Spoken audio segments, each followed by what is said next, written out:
माँ जी, करण भैया ने पुलिस की हिरासत से भागकर अच्छा नहीं किया। खतरा और बढ़ गया है। हाँ, खतरा तो बढ़ गया है, क्योंकि रवि वर्मा करण के पिताजी का केस फिर से खुलवा रहा है ताकि उन्हें झूठे कलंक से मुक्ति मिल जाए। अगर ऐसे में कहीं करण नहीं, अगर करण का सामना रवि से हो गया तो वो उसे जिंदा नहीं छोड़ेगा।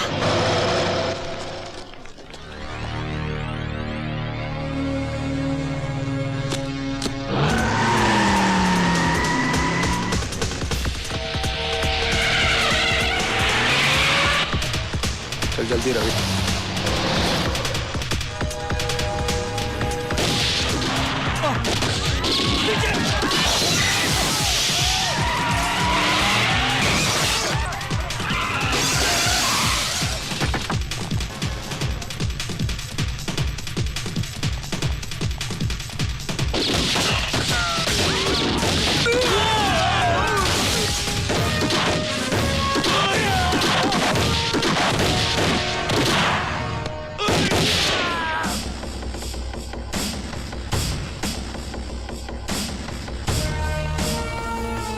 मैंने कहा था ना वकील, मैं तुझे जिंदा नहीं छोड़ूंगा। नहीं करण, मार डालो मुझे मारकर तुम अपनी पिता की मौत का बदला तो जरूर ले लोगे, लेकिन मेरी वजह से जो दाग उनके चरित्र पर लगा है वो तो वहीं मिटेगा, उसी अदालत में जहां वो लगा था।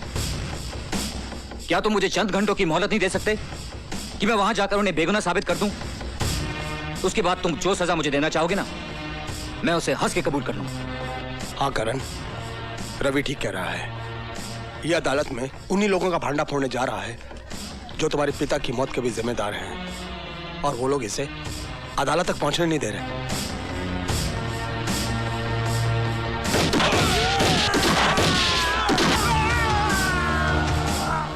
चल अदालत। दुनिया की कोई भी ताकत तुझे अदालत पहुंचने से नहीं रोक सकती।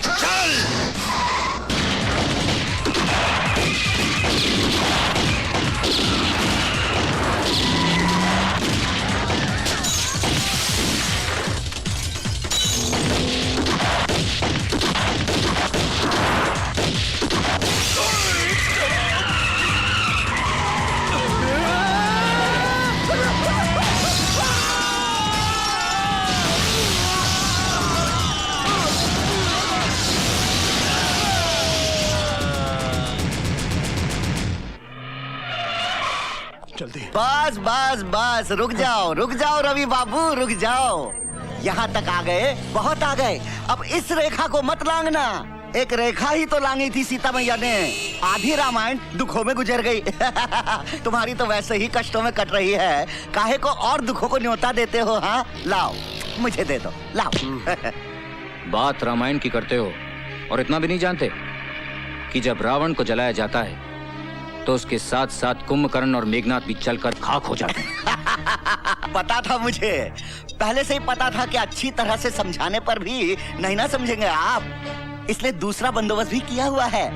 हेलो, लीजिए सुनिए, अपनी पूजा बिटिया की प्यारी प्यारी आवाज सुनिए, सुनो। हेलो बेटा। छोड़ बच्ची को, कभी नहीं, अगर बच्ची को कुछ हो गया तो छोड़ूंगी नहीं मैं तेरे को। पूजा, आई शाबाश। पूजा रोती नहीं। अब यूँ समझ लो कि अदालत में जाके आपने बैग खोला नहीं, कि आपकी पूजा बिटिया आई है।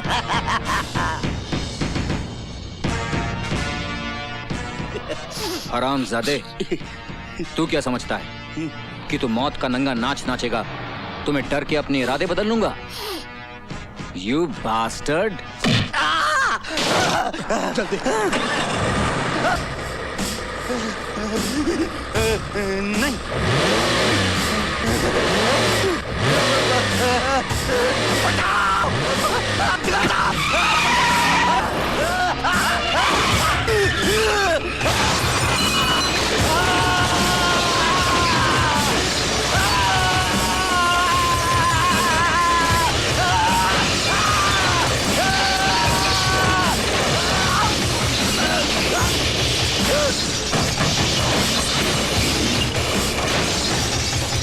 मुझे कुछ समझ में नहीं आ रहा मिलॉर्ड कि आज कमिश्नर सत्यप्रकाश को चरित्रवान साबित करके मिस्टर रवि वर्मा क्या हासिल करना चाहते हैं, जबकि एक दिन खुद इसी अदालत में खड़े होकर इन्होंने कमिश्नर सत्यप्रकाश को रिश्वतखोर साबित किया था और हमने इनकी जोरदार दलीलों पर तालियां बजाई थी।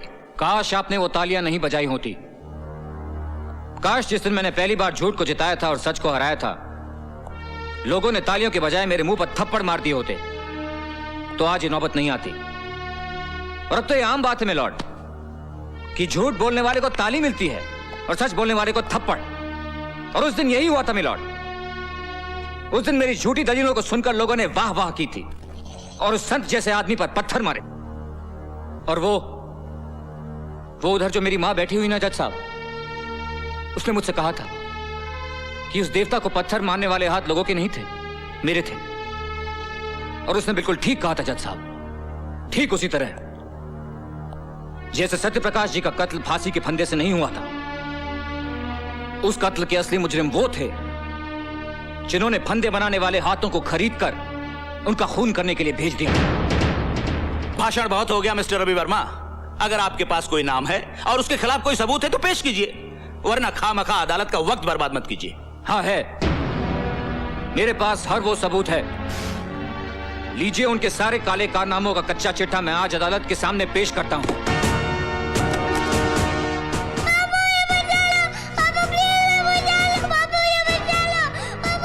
रवि, क्या बात है? कुछ नहीं, सोच रहा हूं धर्म, इंसाफ और सच्चाई की लड़ाई में गुरुओं ने भी अपने बच्चों को कुर्बान कर दिया था। देखता हूं आज उसकी अदालत में मेरी कुर्बानी क्या रंग लाती है।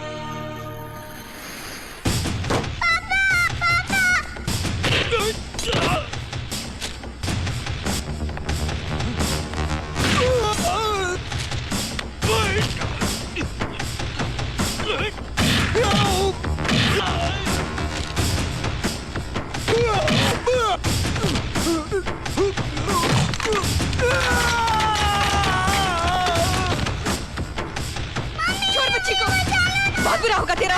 छोड़ बच्ची को, कभी नहीं। छोड़ दे बच्ची को, छोड़। बुरा।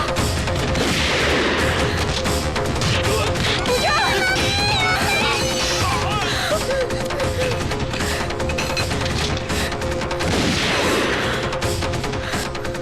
बच्ची को अदालत ले जाओ। यह अदालत शर्मसार है क्योंकि इस अदालत ने कमिश्नर सत्य प्रकाश जैसे नेक, सच्चे, ईमानदार इंसान के चरित्र पर दाग लगाया।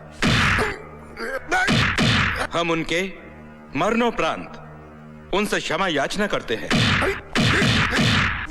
और कबूल करते हैं कि कभी कभी कानून भी अपराधियों की चालाकी में उलझकर गलती कर बैठता है।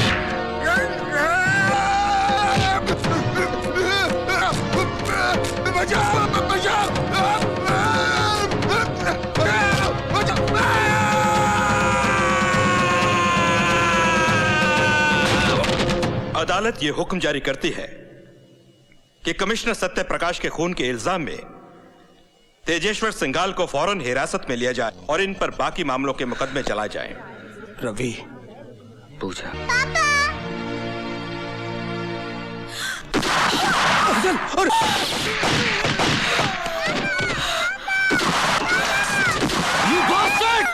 इंस्पेक्टर, आगे मत बढ़ना।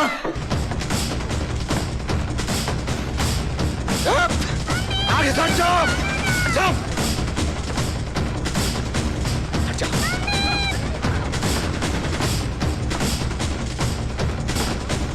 हट जाओ आगे से।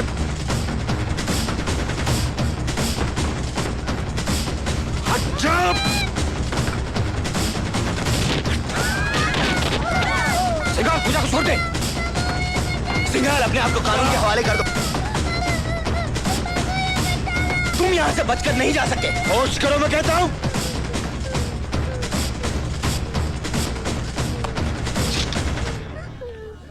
हट जा, हट जा। हट जाने, लड़की को गोली मार दूंगा। हट जा।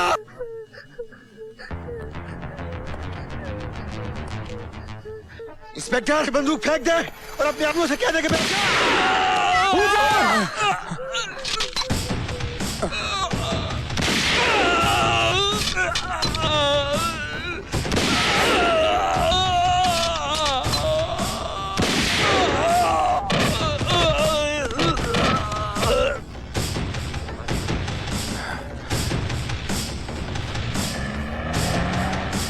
ये लीजिए।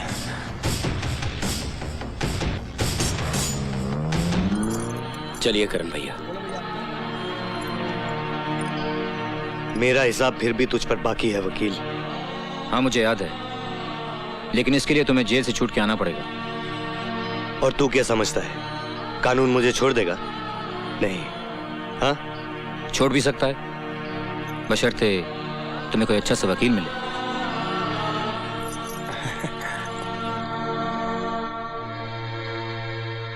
तू लड़ेगा मेरा केस?